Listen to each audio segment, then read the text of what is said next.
Hey, Hey, how's it going? What's new? not much, man. It's going pretty damn good. I'd be lying if I said it wasn't. How are you? Uh, I'm doing all right. It's been a hell of a week, but I'm glad it's Friday and glad to be talking with you. It's cool seeing the a new guy up in front of a band that's so well respected, I guess, and in the music world. What's it been like for you out and about with people, and how's the vibe feeling?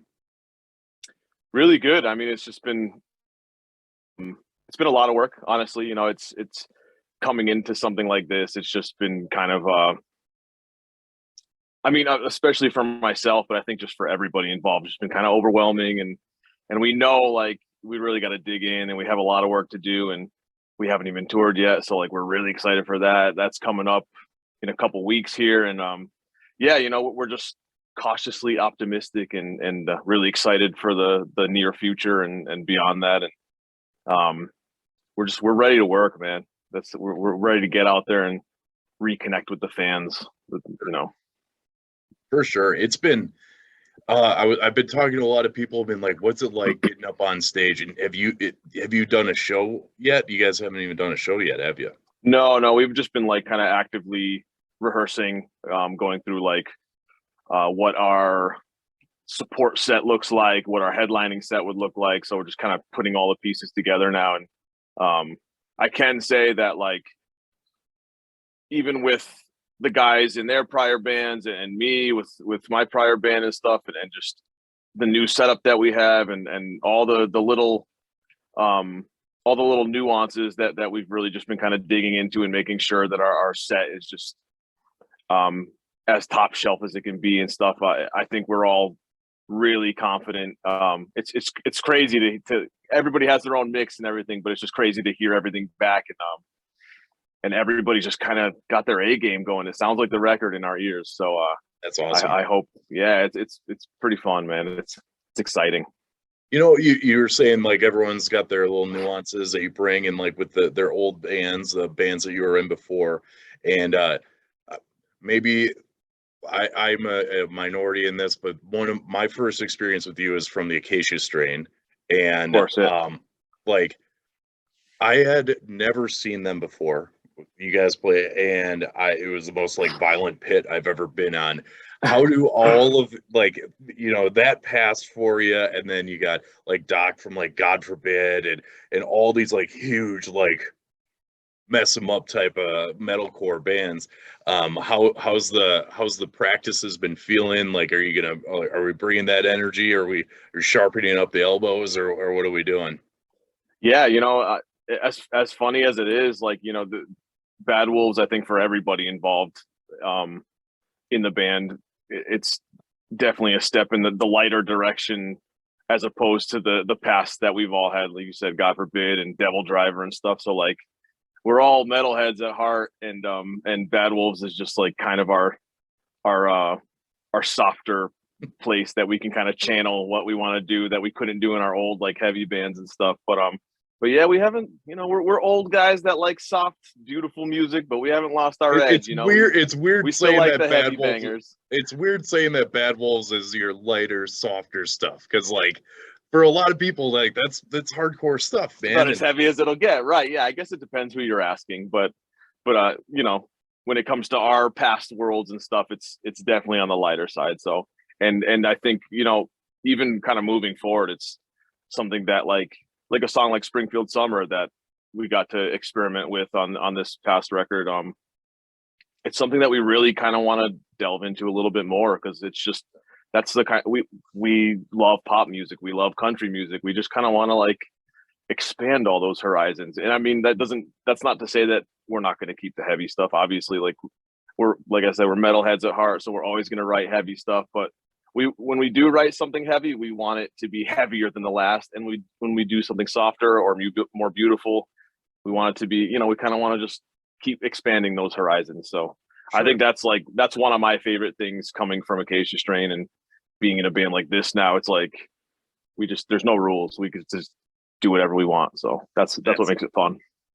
such a liberating feeling. What kind of what kind of things are you guys bringing in? Like you said, with your softer, more melodic side, what kind of influences are you taking on to bring that in?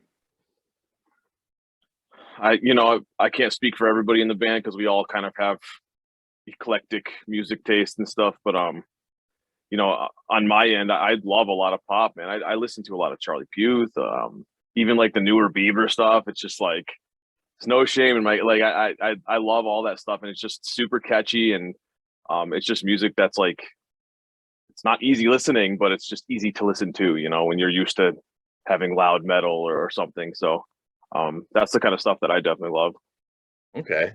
So, when you guys were making the Dear Monsters, the album, what was it like, coming into the rooms, and like, did they have a bunch of songs ready for you? Did you have a bunch of songs ready for them?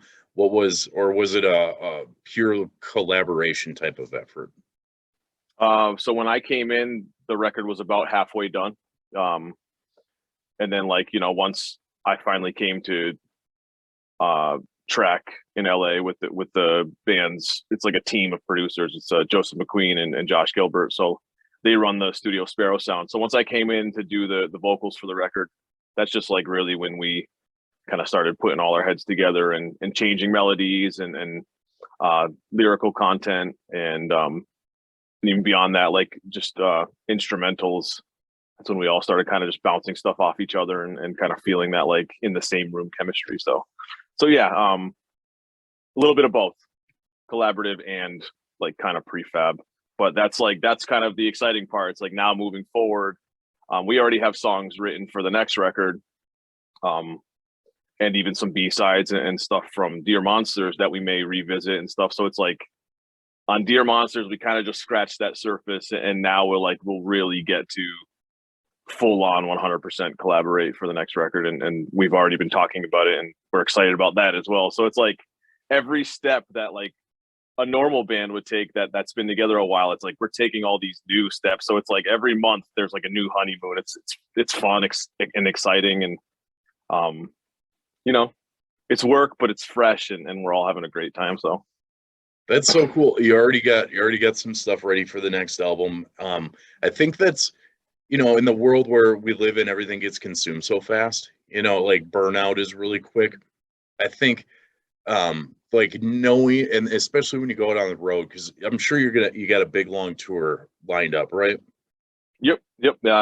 As far as I leave, actually this coming Thursday, a week from yesterday, I leave, and we just have like a final kind of week of tweaking and kind of live round rehearsals, and then March 1st we start our tour with Papa Roach and Hollywood Undead, and that goes into April. Wow. So yeah. I feel like it's got to be like kind of like gives you the little bit of extra life where you're like, I'm gonna sing all these songs, but in the back of my head, I know like the next time that I come to this town, I'm gonna have like 5 new songs that I'm gonna be able to throw in my set list. Yes, exactly. Yeah, it's nice to, like you said, keep that in the back of your head and look forward to that as well. So yep. That's awesome. It is refreshing to see a band that is able to make a as big of an impact as you guys have, and then also like didn't really lose any momentum. And you've got a lot of fans out there. What is like for you personally? What has the reception been? I mean, it's all been digital right now, but um, what's your vibe feeling like from the people? Really good. I mean, as much as I pay attention, because I try to, like, especially around releases, even in the past and stuff, and especially this being on a different kind of tier of genre and kind of just stage and everything as far as the band and the and everything is concerned. Um, I try and stay away from like internet and comments, and like I'm not a big internet guy. It's like I remember getting AOL discs sent to like my parents' house and stuff. So like Oh my God. I'm not of this like sit on the internet all day when like it's release day and like really dig through. But what I've seen, it's obviously you're never gonna make everybody happy, and there's still quite a few people that we haven't won over yet because they're still they like what they like, you know. It's and that's fine too. You know, there's going to be people that enjoy the former singer more than me, and there may be people that like me better. So like it is what it is, and Mhm. I think at the end of the day, like we just know that we're putting our best foot forward. We always put 100% into everything we do, and the biggest thing for us is just going out there and reconnecting with the fans, because that's Bad Wolves is a live band, you know, like the energy and all of that um, can only come across so much with a record. But then when you see these songs live, like those people that may have not liked the new record with the new singer, it's like when they see it live, that may be what they need to kind of push over that boundary or that line. So, but yeah, you know, at the end of the day, I think everything that I've seen has been like surprisingly positive, and we're all just like in a good place. We're happy. So Cool. All right. Enough talking about what people think and all that other stuff. What is that painting behind you? Because that looks like the most like epic thing I've ever seen. What is that thing? It's well, I'm in this is my home studio, my mix studio, and that's kind of like the theme in my studio. It's just I got Baphomets everywhere. I got my Baphomets above my speakers and in mixed position and stuff. It's kind of my thing, man. We're a big like Halloween slash we're a family that goes to Salem Mass every year, so it's kind of the theme of the studio, man. It's a vibe, you know. Okay. We bring the evil vibes when the Baphomets are lit up, and you're right, it helps write some evil riffs. Love it. Brings out the behemoth in one. Yeah, fuck yeah. That's right. Love to edit that. Sorry. So are you out in Massachusetts? You got is that a Red Sox hat on that you're wearing or what? I am born and raised Masshole through and through, and so the band is LA based, and I'm out in Mass. So are you okay with like everything that's gone down with the playoffs? I know like the Pats aren't in the Super Bowl Super Bowl. Man, like listen, you're talking to the wrong guy. I'm from New England. Okay. And I love my Bruins. I love my Red Sox. I love my Celtics. I know I'm going to break a lot of hearts, but I'm not a Patriots fan, man. You know, who's your team then? I'm a Dolphins fan. Believe what? It or not. Yeah. Go ahead. Hang up on me. A Dolphins? Yeah. That's odd. Were you like a big Dan Marino fan or what? Yeah, I think it was just many things. You know, I think it started with me having like a Dolphins starter jacket or something when I was like a little kid. And those were sweet though. Like with a little front pouch and everything. Hell yeah. Yeah, it was probably something like really stupid like that kind of started my interest. Like I liked the colors when I was a kid or something. But since I was a wee lad, man, I've always liked the Miami Dolphins, and through thick and thin, and it's usually pretty thin. Yeah. Yeah, man, I've never given up. So there it is. So I actually enjoy because me being a Dolphins fan pisses off my fellow New Englanders so much. I most of the time find more joy seeing the Patriots lose than when I see the Dolphins win. So there's that. I live in Wisconsin, and I'm a Packer fan through and through, but I lived in Minnesota for 11 years of my life, and the Viking fans out there are the exact same way. The Vikings could go 0-17, but if the Packers lose in like any week, it's like the best day ever for them. They don't even care. And parties everywhere. It's like they're like laughing in your face, like Packers lost, and you're like, dude, your team hasn't even made the playoffs in like 7 years. Like, what are you talking about? I love it. Yeah. So that's kind of where I'm at. I don't talk too much trash because as a Dolphins fan, I can't say much. So do we believe in Tua? Is he? Dude, I do. Okay. Me and my son, you know, we've been following the whole kind of Tua journey since he came, because we've just been waiting for our guy. You know, it's like we keep trying everybody, and you know, it's hard to say right now because he hasn't had the traditional kind of like coming into the NFL process, like having those couple starter years, like he just kind of hit the ground sprinting. But I respect that because I feel a connection with Tua because I feel like that's kind of how it was with me kind of getting into Bad Wolves. It's like we kind of hit the ground sprinting. I got in the band and it's like, all right, see you next week. We're doing a record. All right, see you in a month. We're doing it. It's like, so I respect that. So I do believe in Tua, and I think with McDaniels coming in from San Fran and stuff next year, it's going to be interesting. We'll see.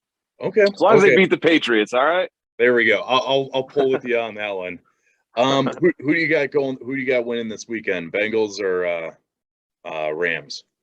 I'm just breaking hearts all day. I should be rooting for LA since I'm in a band from LA, but I'm actually rooting for the Bengals because I'm a Joe Burrow fan. He's a G, man. Yeah, he is. He's got swagger, that kid. So. Did you see I'm that running D with lineman? Joe. He's like, we're winning it for Harambe. So who said that? One of their D linemen there, he's got like a big Harambe poster cut out in the locker room. So I love it. Let's go Bengals. Go Bengals. Yeah. All right. Well, DL, thanks for your time. I look forward to seeing you guys out on the road, and hopefully we can catch up and have a good time. Yeah, sounds good. We'll talk more football. I owe you a beer. Hell yeah. All right, man. We'll see you, brother. Thank you for having me. You bet.